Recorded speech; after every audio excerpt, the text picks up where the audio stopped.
मिर्ज़ा गालिब की शायरी का फ़िक्री और फ़न्नी जायज़ा। तमहीद। मिर्ज़ा असदुल्लाह खां गालिब उर्दू और फ़ारसी शायरी का वो दरख्शां सितारा है जिनकी रोशनी आज भी अदब के आसमान पर पूरी आबोताब से चमक रही है। गालिब की शायरी महज जज्बाती इजहार नहीं बल्कि फ़िक्र, फ़लसफ़ा, इंसान, कायनात और ज़ात इंसानी के पेचीदा मसाइल का शेरी बयान है।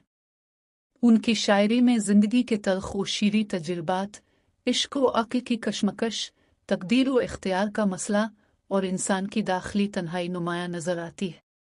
गालिब ने उर्दू गज़ल को फ़िक्री गहराई, फ़नी नुदरत और फ़लसफ़ियाना वुसअत अता की। गालिब का फ़िक्री जहान। एक है तस्सौर ज़िंदगी। गालिब की शायरी में ज़िंदगी महज सांस लेने का नाम नहीं बल्कि एक मुसलसल जिदोजहद, सवाल और तलाश का इस्तिआरा है। वो ज़िंदगी को दुख, नाकामी, महरूमी और बेयकीनी से भरा हुआ देखते हैं मगर इसी में मानी भी तलाश करते हैं। ज़िंदगी क्या है अनासिर में ज़हून तरतीब, मौत क्या है उन्हीं अज्जा का पेशा होना। ये शेर ज़िंदगी और मौत को फ़लसफ़ियाना अंदाज में बयान करता है।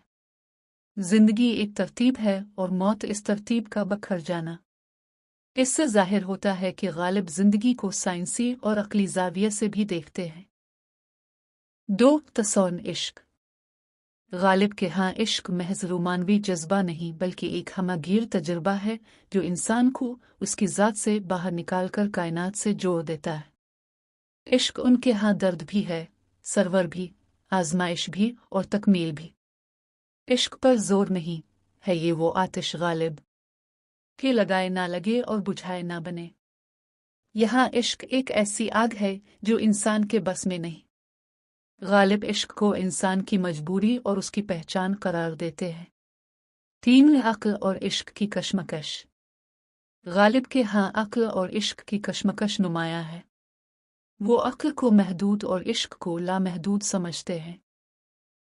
अक्ल सवाल करती है, इश्क खुद को मिटा देता है। अक्ल को तनकीद से फुर्सत नहीं। इश्क पर अमाल की बुनियाद रख। गालिब के नज़दीक इश्क अमल की बुनियाद है जबकि अक्ल महज तज्जिया करती रहती है। 4. तस्सौर खुदा और कायनात। गालिब मजहबी रवायात से हटकर खुदा और कायनात पर फ़िक्री अंदाज में सोचते हैं। उनके यहाँ सवाल भी है, शक भी और यकीन भी। हम मुवहिद हैं, हमारा केश है तरन रसूम। मिलतें जब मिट गईं अज़ाए ईमा हो गईं। ये शेर ज़ाहिर करता है कि गालिब मजहब को रस्मों से आज़ाद करके उसकी असल रूते काफ पहुँचना चाहते हैं करने वो। गालिब की शायरी की सबसे बड़ी खूबी यह है कि वो आम तजुर्बात को गैर मामूली अंदाज में पेश करते हैं।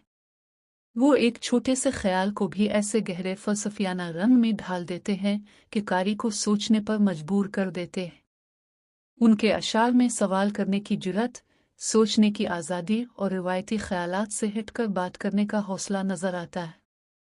गालिब के यहाँ इश्क सिर्फ महबूब तक महदूद नहीं बल्कि ये एक वसी और गहरा तसव्वुर है। इनके लिए इश्क ज़िंदगी को समझने का एक ज़रिया है।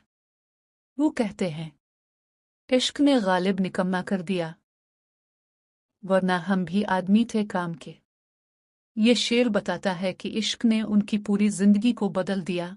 उनकी सोच, उनका अंदाज़ ज़िंदगी और उनका फ़िल्म सब इश्क के ज़ेरे असर आ गया। गालिब की शायरी में इंसान की बेबसी और कायनात की बेमनवियत का एहसास भी नुमायाँ है। वो अक्सर तकदीर, वक्त और हालात से शको करते नज़र आते हैं, लेकिन ये शको सिर्फ ज़ाती नहीं बल्कि इंसानी वजूद की एक इज्तिमाई तस्वीर बन जाता है।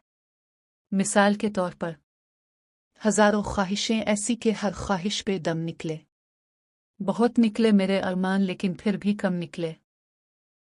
ये शेर इंसानी ख्वाहिशात की ना ख़त्म होने वाली फितरत को ज़ाहिर करता है कि इंसान जितना भी हासिल कर ले, दिल की प्यास बाकी रहती है। गालिब का उसलूब बहुत मुनफरिद है। इनकी ज़बान में फ़ारसी का असर नुमायाँ है जिससे उनकी शायरी में एक ख़ास शान और वक़ार आ जाता है। इनके अशार में अल्फाज कम और मानी ज़्यादा होते हैं। एक एक मिसरा कई कई मतलब रखता है, इसीलिए गालिब को समझने के लिए गौर और फ़िक्र की ज़रूरत होती है। गालिब सिर्फ गज़ल के शायर नहीं बल्कि उन्होंने कसीदा, قطعات، رباعیات اور فارسی شاعری میں بھی بڑا نام پیدا کیا۔ ان کا فارسی کلام خود ان کے نزدیک زیادہ اہم تھا، لیکن اردو دنیا نے انہیں زیادہ تر اردو غزل کی وجہ سے یاد رکھا۔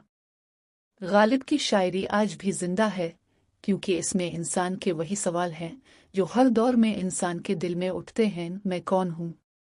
میری زندگی کا مقصد کیا ہے؟ دکھ کیوں ہے؟ خوشی کیا ہے؟ یہی وجہ ہے کہ غالب صرف اپنے زمانے کے شاعر نہیں بلکہ ہر زمانے کے شاعر ہیں۔